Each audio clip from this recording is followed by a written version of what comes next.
Latest location natin para kay Bagyong Domeng kaninang alas 4 ng hapon, nasa layong 650 kilometers east-northeast ng Itbay at Batanes.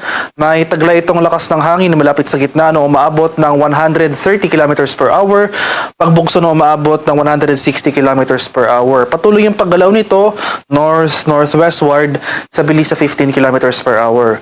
So yung trough or extension ni Domeng wala nang epekto sa ating bansa, pero makikita natin dito sa ating latest satellite images itong mga makakapal na kaulapan sa may West Philippine Sea. Yung tawag natin sa mga clouds na ito ay nimbus stratus clouds. Usually ito yung mga signature clouds sa dulot ng ating southwest monsoon o yung hanging habagat. Sa kasalukuyan, yung mga kaulapan na ito or itong habagat ay patuloy na pinapalakas o hinahatak ni Bagyong Domeng na kung saan nakakaapekto ito sa malaking bahagi ng Southern Luzon, Visayas at sa Mindanao.